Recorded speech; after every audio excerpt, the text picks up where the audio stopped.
August 12, 1901, St. Joseph Sunday Gazette Herald, St. Joseph, Missouri.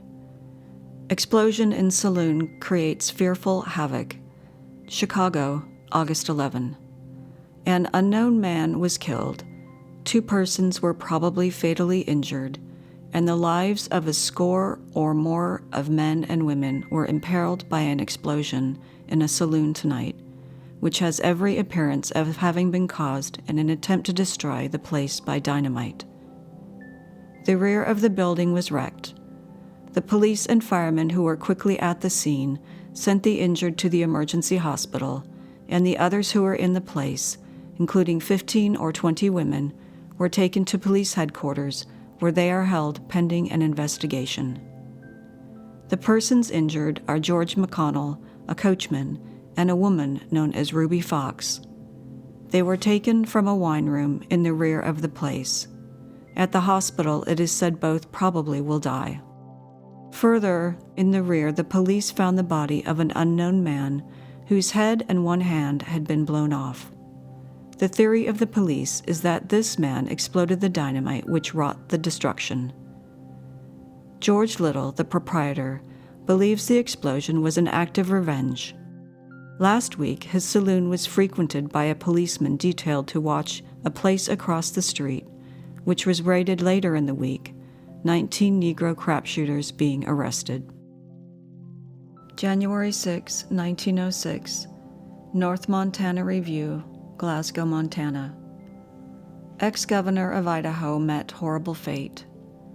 One of the most dastardly crimes ever committed in the Northwest occurred at Caldwell, Idaho, Saturday night, when ex-governor Frank Steunenberg was almost instantly killed by an explosion as he was entering his yard about 6:40 in the evening. A dynamite bomb was placed under the gate and was exploded by means of a wire just as it was opened by Governor Steunenberg. The body of the governor was terribly mangled by the explosion, and he lived but half an hour. The only possible reason for the outrage is believed to be the part he took in the trouble in the Coeur d'Alenes during the great mining strikes in 1899, when he was governor of the state.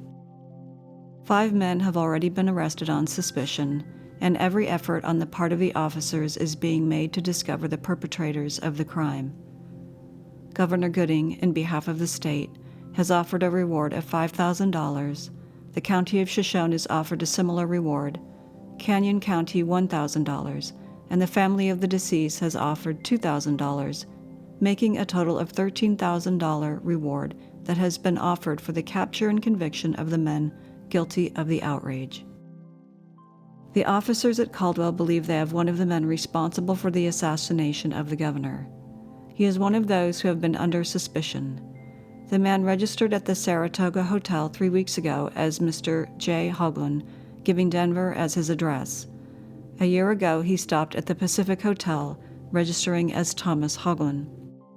A search of his room at the hotel resulted in the finding of an old overcoat and some other rough clothes, also some fish lines similar to the pieces found at the scene of the explosion, supposed to be part of the string with which the trigger of the infernal machine was pulled.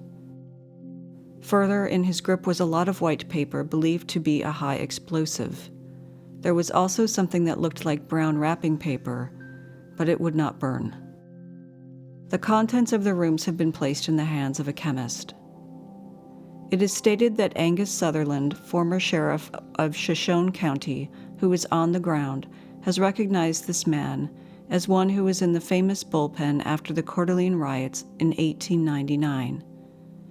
The story has not been confirmed, nor another that Sutherland has his right name.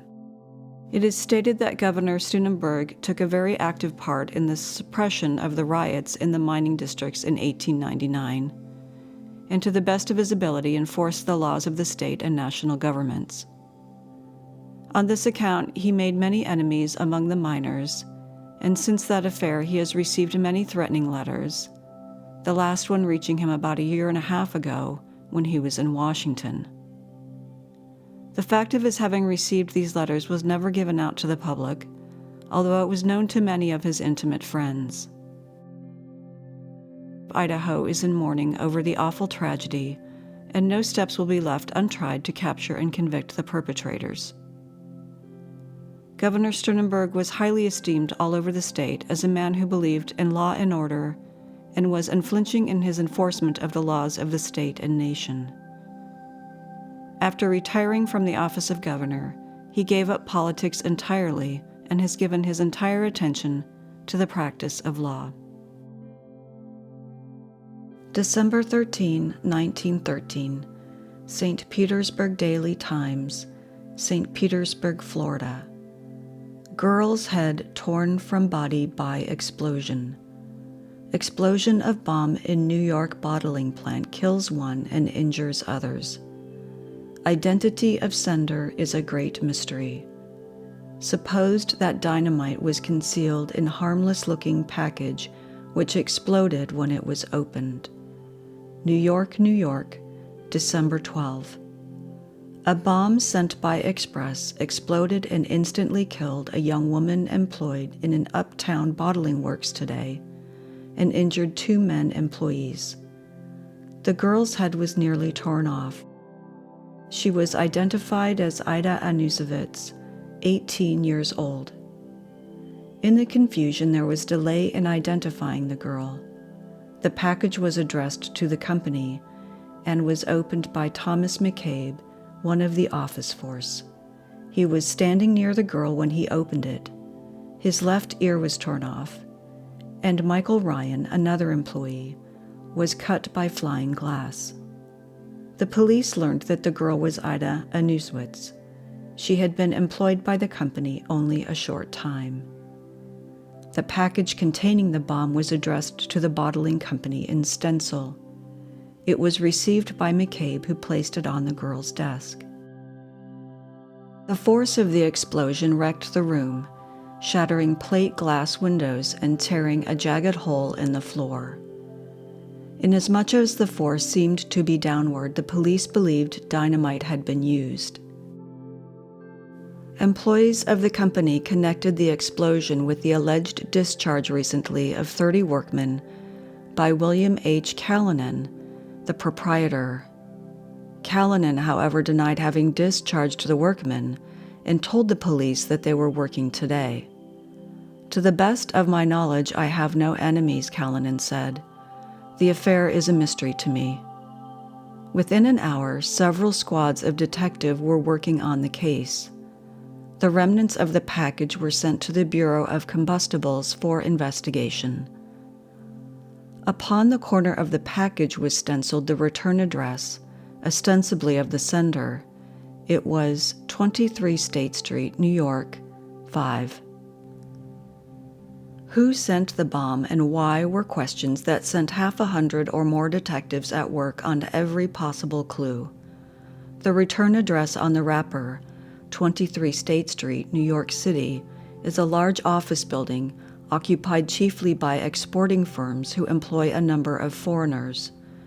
The Bureau of Combustibles, working on the mystery, with the few bits of metal found in the floor and walls, announced that the missile was of similar construction to the bomb sent to Judge Rosalsky about 2 years ago.